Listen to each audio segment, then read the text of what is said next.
Halo, selamat siang semuanya, siswa atau peserta didik SMK Yosudarso Kawanganten, terkhusus kelas 12 TKRO. Bagaimana kabar kalian hari ini? Semoga semuanya dalam keadaan sehat.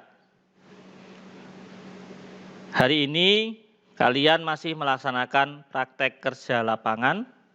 Mudah-mudahan Anda atau kalian semua bisa mendapatkan banyak wawasan, pengetahuan tentang pekerjaan-pekerjaan di bidang teknik kendaraan ringan. Jadi jangan malas, tetap rajin, banyaklah belajar tentang bagaimana bekerja dan berwirausaha di bidang teknik kendaraan ringan, terkhusus di tempat PKL Anda saat ini. Hari ini saya akan menyampaikan materi pembelajaran tentang produk kreatif dan kewirausahaan, khususnya untuk jurusan TKRO kelas 12. Adapun materi yang harus kita pelajari di semester ini adalah yang pertama, itu terkait dengan menerapkan proses produksi massal. Selanjutnya nanti akan dilanjutkan dengan materi menerapkan metode perakitan produk barang atau jasa.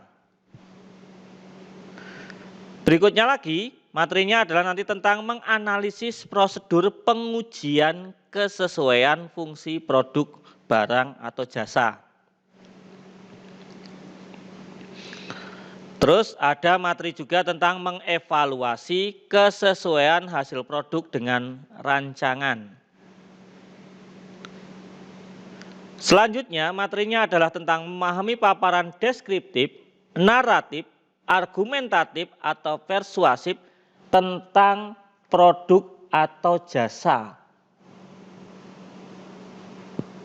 Dan ada satu materi yang saya beri warna merah ini adalah materi dari industri, di mana di sini diminta Anda memahami tentang pelayanan pelanggan atau customer service.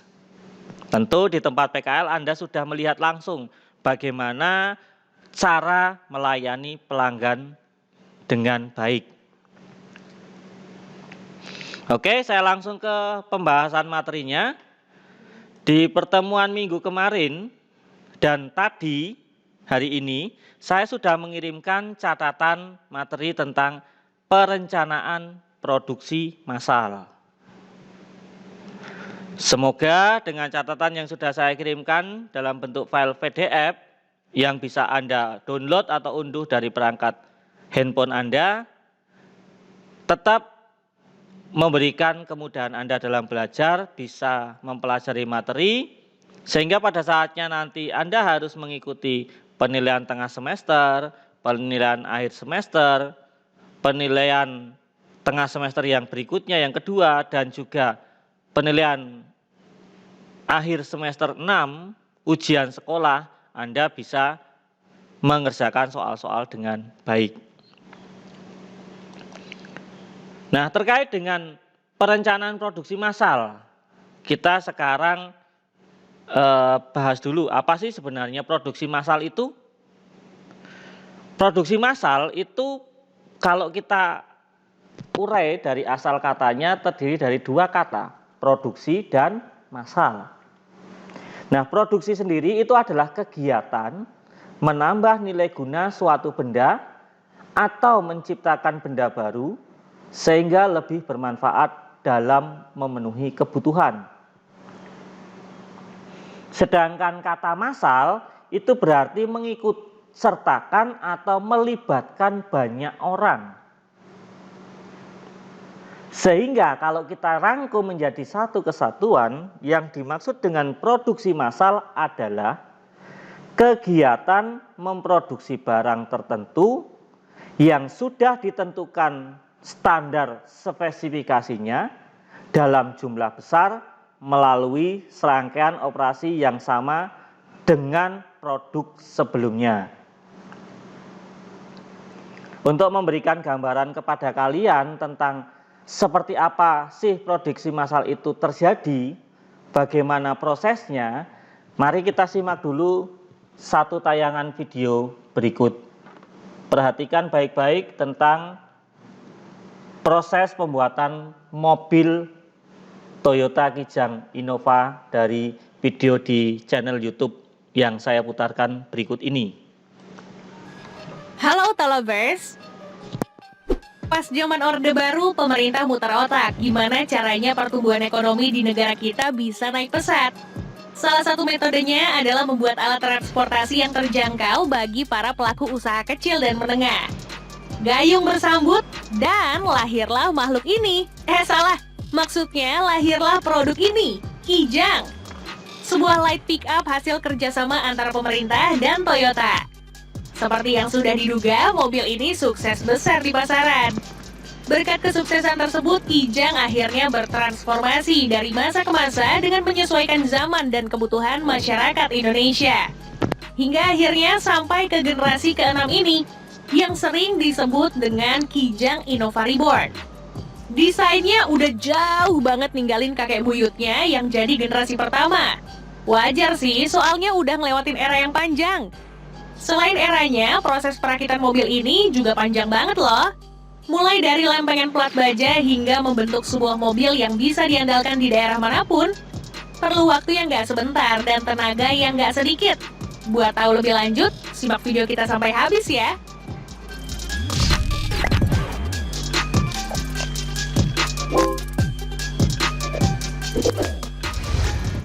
Seperti yang tadi udah disinggung sedikit, Kijang punya sejarah yang panjang di Indonesia.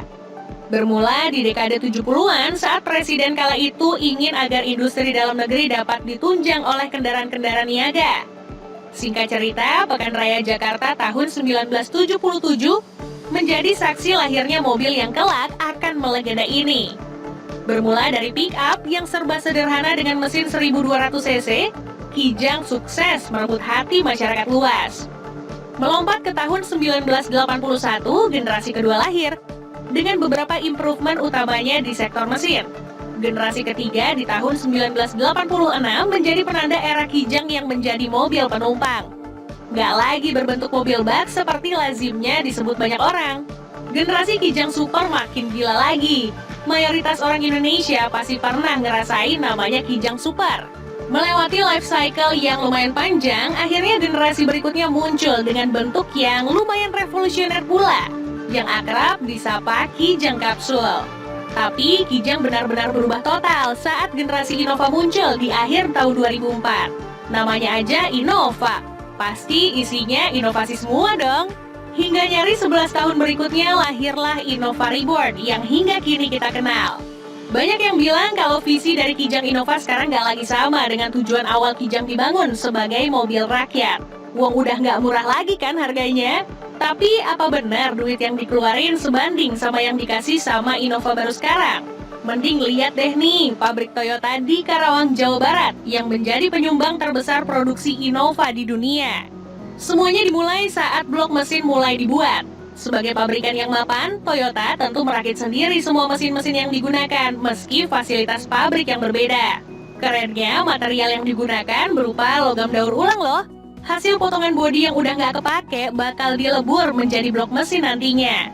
Blok mesin yang udah jadi bakal dibawa ke ruang pengecekan buat mastiin hasil cetakannya presisi. Robot yang meriksa ini canggih banget loh. Tinggal sentuh dikit, dia bisa tahu ukurannya udah cocok apa belum. Setelah diperiksa, baru part-part mesin lain dirakit bersama blok ini.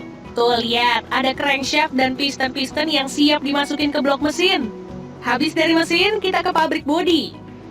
Ingat sisa-sisa potongan baja tadi? Nah, asalnya dari sini nih. Lempengan baja ini bakal dipotong sesuai bentuk mobil.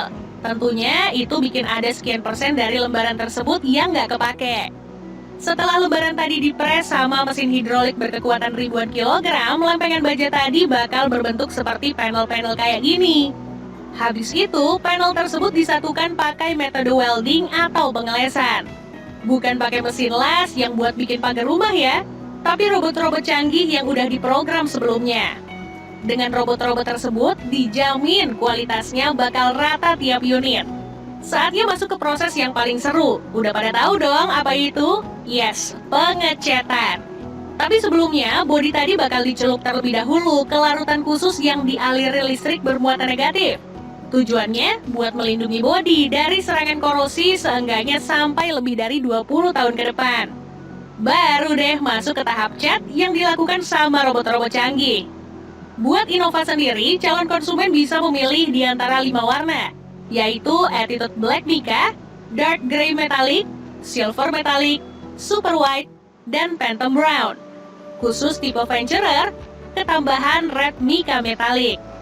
Kalau udah catnya kering sempurna, saatnya masuk ke lini perakitan. Di sini semua perangkat interior sampai mesin dan kaki-kaki disatukan. Yang pertama tentu saja kacanya dulu. Habis itu baru masuk ke bagian-bagian interior. Nah, interiornya ini nih yang keren banget. Berasa nggak naik kijang lagi kan? Kelihatan banget kalau Toyota bikin mobil ini naik kelas dari yang sebelumnya cuma mobil niaga kelas proletar. Semua sisinya dibuat dengan desain yang apik serta material berkualitas.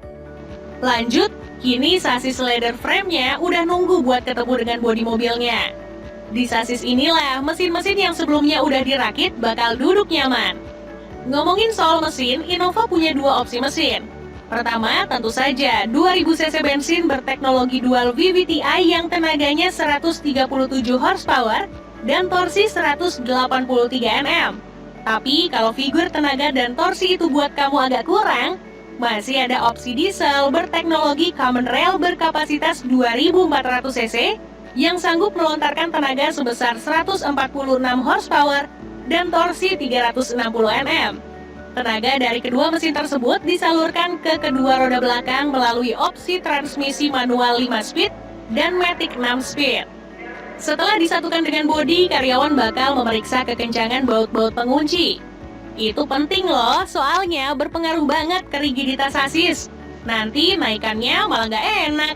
Jangan lupa isi bahan bakarnya dikit ya, biar bisa dinyalain pas proses berikutnya, yaitu quality inspection.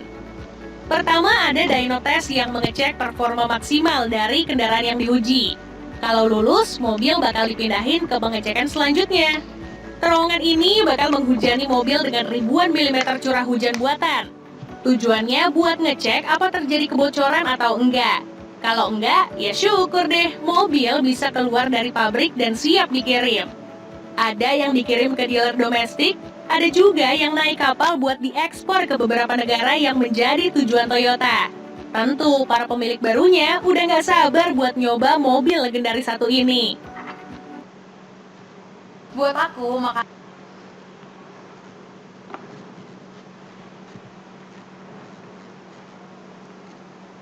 Oke, kita kembali lagi ke materi kita tentang perencanaan produksi massal. Baru saja Anda melihat tentang suatu proses pembuatan mobil, jenis dari mobil bak terbuka menjadi mobil penumpang, yaitu Innova. Dari rangkaian kegiatan yang ada tadi, dari awal perencanaan sampai proses produksi, sampai infeksi, dan kemudian produk itu siap dijual, kira-kira seperti itulah tahapan sebuah produksi mobil di bidang otomotif. Nah, produksi massal ini sendiri, dari pengertian yang sudah saya sampaikan di awal tadi, maka kita bisa menyimpulkan beberapa ciri-ciri dari kegiatan produksi massal, yaitu yang pertama bahwa produksi massal itu punya ciri-ciri produk yang dihasilkan dalam jumlah besar.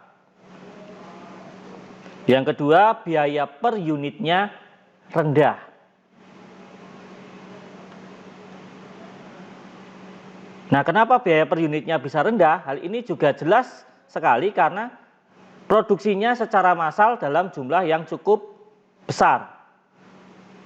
Tidak hanya buat 1 atau 2, bahkan bisa ratusan atau ribuan unit sekali proses produksi. Kenapa dibuatnya secara massal? Karena ciri-ciri yang ketiga ini, tujuannya adalah untuk menguasai pasar. Dengan dibuat dalam jumlah yang cukup besar, jenis dan tipe yang sama, tentu saja membuat masyarakat yang ingin memiliki bisa dengan mudah dan cepat untuk mendapatkannya. Lalu ciri-ciri yang berikutnya adalah akan dijual di pasar bebas, tidak hanya pasar domestik tapi pasar luar negeri. Toyota itu pusatnya di Jepang sana, punya pabrik di Karawang, Indonesia. Tapi mobil yang diproduksi di Jepang ataupun yang di Indonesia itu akan dijual ke seluruh dunia. Ciri-ciri produksi massal yang lain adalah hampir tidak ada variasi produk. Karena sejenis, ya tentu saja tipenya sama dalam satu periode produksi itu. Terus ciri-ciri yang terakhir adalah harus ada stok untuk memenuhi kebutuhan saat masa tunggu. Jadi produksi massal itu bisa diberi istilah lain adalah produksi yang terus-menerus. Tapi walaupun terus-menerus pasti biasanya ada waktu jedanya. Nah, pada waktu jeda itulah stok untuk masa tunggu itu harus sudah siap untuk didistribusikan kepada konsumen. Nah, setelah kita tahu pengertian, ciri-ciri, lalu apa sih kelebihan dan kekurangan dari produksi massal? Segala sesuatu pasti ada nilai plusnya, ada minusnya. Nah, kelebihan dari produksi massal itu adalah hemat biaya, efisiensi waktu, tingkat keakuratan tinggi, dan tingkat produksi cepat. Tapi pasti juga akan menimbulkan dampak kekurangannya. Lalu apa kekurangannya? Kegiatan produksi sangat kaku. Kurang beragam variasi produk. Biaya mesin menjadi mahal. Tidak ada jaminan produk akan laris di pasaran.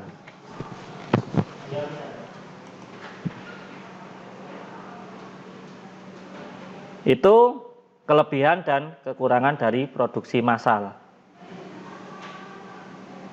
Nah, dalam melakukan proses produksi massal, salah satu tahapan yang dilakukan oleh produsen di sini adalah melakukan perencanaan produksi. Di mana perencanaan produksi itu dapat diartikan sebagai proses memproduksi barang pada suatu periode sesuai yang telah dijadwalkan. Ini melalui pengelolaan sumber daya seperti tenaga kerja, bahan baku, dan peralatan yang dibutuhkan. Saya lanjutkan penjelasan materinya tentang ruang lingkup perencanaan produksi. Menurut Sukarya Simulingga, siapa Sukarya ini adalah seorang pakar di bidang wirausaha atau bisnis. Beliau menyampaikan bahwa perencanaan produksi itu meliputi kegiatan-kegiatan sebagai berikut. Yang pertama, mempersiapkan rencana produksi. Yang kedua, membuat jadwal penyelesaian produk. Ketiga, merencanakan produksi dan pengadaan bahan dari luar. Yang keempat, menjadwalkan proses operasi tiap unit. Dan yang kelima, menyampaikan jadwal pada pemesan. Itu tahapan atau bagian dari perencanaan produksi, kegiatan-kegiatan yang dilakukannya. Adapun tujuan perencanaan produksi adalah yang pertama itu untuk meminimalkan biaya serta memaksimalkan keuntungan. Jadi ketika segala sesuatu itu sudah direncanakan dengan cukup baik, cukup matang, biaya-biaya yang dibutuhkan sudah dihitung dengan baik, tentu saja akan membuat sebuah proses itu bisa menghemat atau mengefisienkan biaya yang butuhkan. Kenapa harus dibuat seefisien mungkin biayanya? Karena untuk mendapatkan keuntungan yang memang tinggi atau maksimal. Di samping itu tujuan perencanaan produksi adalah untuk memaksimalkan kepuasan pelanggan. Nah, ini salah satu tujuan dari pelayanan pelanggan itu adalah memberi rasa puas pada pelanggan akan produk yang dijual. Tujuan yang ketiga adalah meminimalkan perubahan nilai produksi. Yang keempat, meminimalkan perubahan tenaga kerja. Dan yang kelima, memaksimalkan perlengkapan dan inventaris pabrik. Sampai di sini jelas ya? Kita lanjutkan ke fungsinya. Adapun fungsi perencanaan produksi, yang pertama menjamin rencana produksi dan pemasaran produk itu sesuai dengan apa yang sudah direncanakan. Yang kedua, mengukur kapasitas produksi yang konsisten terhadap rencana produksi. Dan yang ketiga, alat untuk memonitor hasil produksi. Nah, untuk kesempatan hari ini mungkin saya akan jelaskan dulu sampai di situ. Barangkali dari kalian ketika sudah membaca materi yang saya kirimkan dan memutar tayangan YouTube materi yang saya buat ini, ada hal-hal yang belum paham, masih bingung, silahkan ditanyakan ke saya, bisa melalui WA grup kelas atau secara japri, tapi selama jam kerja dari jam 7 sampai jam 4 sore. Kalau untuk konsultasi mungkin masih bisa di luar itu, tapi kalau untuk tanya jawab seputar materi pelajaran saya berikan waktu dari jam 7 sampai jam 4 sore. Selamat melanjutkan aktivitas di tempat PKL, jaga selalu kesehatan dan tetap semangat untuk belajar. Jangan lupa like, comment, and subscribe. Terima kasih.